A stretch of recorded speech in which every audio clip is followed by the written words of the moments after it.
Seja bem-vindo nesta aula. Na aula passada falamos sobre o controller das notícias. Nesta aula vamos falar sobre o controller do user. Para não também alongar muito, eu já trouxe, porque alguns elementos são quase repetitivos. Você tenta fazer aí em casa e se não der certo, consulte o meu código. Então eu vou fechar isso para lhe mostrar aquilo que eu fiz. Aqui eu tenho. O que acontece que é um pouco diferente do que aconteceu no modelo da categoria, aliás, no controller, daquilo que aconteceu no controller da categoria, o controller da notícia. Aqui temos um elemento praticamente um pouco, ou alguns elementos um pouco diferentes. Tivemos que importar o modelo, isso é habitual. Usamos outras três bibliotecas que não são habituais, ou não foram ainda usadas desde que começamos. Esta aqui já utilizou-se, como sabes, é para registrar o nosso ficheiro que armazena as nossas credenciais, que é esse aqui. Fica já aqui aberto, depois eu vou explicar porque é que ele está aqui. O que acontece? Acontece o seguinte, aqui nós temos, esta aqui é para envio de e-mails, para a criação de um transporter, para facilitar a recuperação de senha. E aqui, nesse caso, nós temos o bcrypt, conforme já viu a explicação. Esta aqui é para a encriptação de senha. Penso que nós falamos eles aqui, o bcrypt, então é um deles que já utilizamos. Aqui no create user, em algum momento nós usamos o bcrypt. Certo, continuando, vou aqui explicar. Aqui o que é que nós fizemos? Nós criamos aqui uma constante para pegar a chave que está aqui. Então, esta chave deve ser mais complexa possível. Isso aqui é só um exemplo. Deve ter, penso eu, no mínimo 32 caracteres. E aqui está a chave e importamos. Aqui, estes dois elementos são que nós temos aqui. Eu até escrevi mal este daqui a password, mas aqui está completo. Aqui deve colocar um e-mail válido e aqui deve colocar uma password também válida. E em função disso, importa aqui. Ao importar, ele passa as credenciais deste ficheiro para aqui, para possível recuperação de e-mail e também envios de tokens e muita outra coisa. Aqui nós buscamos o método para listar os utilizadores, como é óbvio, que acontece com os outros controles que nós criamos, o Find by ID, o Create User. O Create User tem também uma particularidade aqui, que ele primeiro verifica por e-mail. O e-mail deve ser único. Então, se o e-mail já existir, vai informar que o e-mail já existe e retorna e-mail já cadastrado ou outra informação. Caso não, então, retorna um sucesso e aí acabou. Temos o update, que também é idêntico a todos eles. Ele começa aqui e termina aqui, onde tem vírgula. Se vocês notarem, sempre aqui tem uma coloração rosa, né? Começa aqui e termina aqui. É o mesmo que acontece com todos eles. Nota que este começa aqui e termina aqui. O outro, vamos deixar espaço talvez para deixar mais limpo. O outro começa por aqui e termina aqui. Este também, o processo é o mesmo. Começa aqui e termina aqui. Aqui também. E finalmente, este aqui é para atualizar o utilizador. Conforme vê-se aqui. Neste caso aqui é a atualização do utilizador, nesse caso quando ele quiser alterar alguma coisa, ou o administrador também pode ter esta função, apagar o utilizador. Aqui ele não apaga, desativa o utilizador para não ter mais acesso ao sistema. Então, para ele não ter mais acesso ao sistema, nós utilizamos o delete. Literalmente estamos a utilizar o termo delete, que literalmente ele não faz um delete, apenas desativa o utilizador. Temos outros métodos que nós não vimos, um deles que é o change password. Isso aqui ele pode fazer mesmo tendo acesso ao sistema. Ele consegue ter acesso ao sistema, entra e altera a sua password.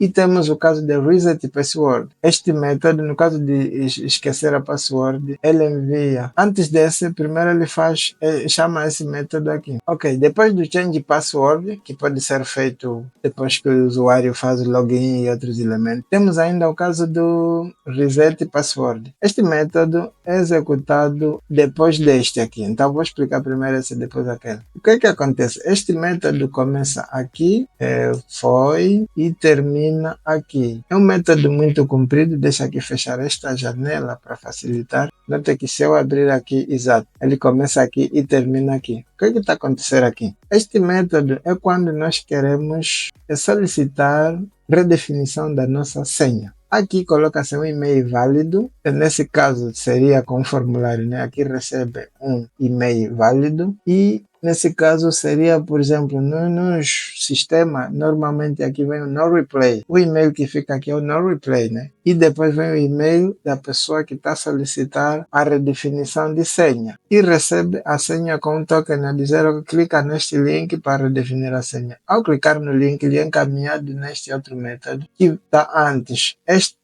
método, o que faz? Recebe o token e a nova password. Depois disso, já terá acesso ao sistema de login. O sistema de login também é algo é um código muito longo. Aqui está. O que faz? Recebe o e-mail e a password por requisição, né? Envia o e-mail na consulta, né? Faz um get by e-mail, envia esse e-mail, se encontrar o utilizador, então vai comparar a password já registrada da base de dados com a password que ele está a passar.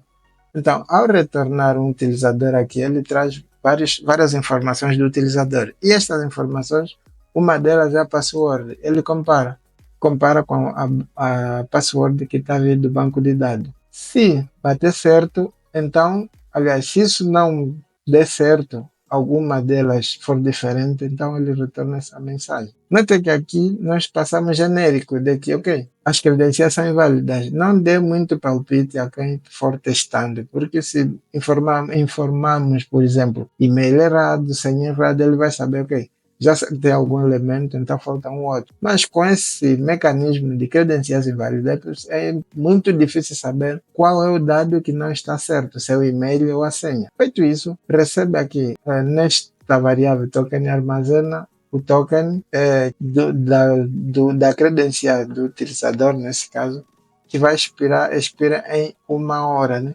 Temos aqui o tempo que expira em 1 hora. E feito isso, verifica, né, se existe uma sessão. Depois que ele faz login nesse momento, aqui já verifica se não existir uma sessão desse utilizador, então retorna erro na sessão. Né? Isso é só para avisar. Depois disso, o que vai fazer? Nós armazenamos uma variável chamada user que vai receber toda a informação do usuário. Isso é que para facilitar que nós temos aquela mensagem que aparece acima no canto superior direito com o nome do usuário, o perfil e aí vai. E ainda aqui poderíamos fazer assim, por exemplo, request session, exato, recebe o token e armazena o token na sessão também. Feito isso, nós temos esses elementos armazenados. E ainda aqui nós poderíamos utilizar um update, né? Depois disso, faz um update na base de dados para armazenar esse token na base de dados. Assim, nós temos o token armazenado na base de dados e aqui informa que, ok, sucesso, você entrou no sistema. Veremos mais logo como é que essa informação é obtida. E, finalmente, o último método é o método logout. Né? O método logout, ele o que faz? Vai pegar tudo que existe na sessão, destrói. Ao destruir, automaticamente o usuário some da sessão. E limpamos todos os cookies existentes na sessão. E antes disso ainda, colocamos aqui a sessão igual a null, limpamos todos os cookies e retornamos essa mensagem só para dizer que, ok, você saiu com sucesso. Finalmente, nós registramos aqui o nosso módulo. Este aqui foi um método muito longo. Vou aqui subir no código para ver se em algum momento se esqueceu de digitar alguma coisa. Aqui só muita coisa, muito longo. Esse é o código que nós temos para o user. Assim, o nosso controller do utilizador está todo ele feito, completo. Vou deixar tarefa para que você lá do outro lado de casa tenta completar o user do controller do comment e também do rating. São esses dois obedecem o mesmo formato que o controller das notícias e depois, se não tiver problemas, compara com o meu código que está no GitHub. Ele deve estar na descrição do vídeo aqui no card que está aparecendo. Então, é isso que eu tinha. Até mais e tchau!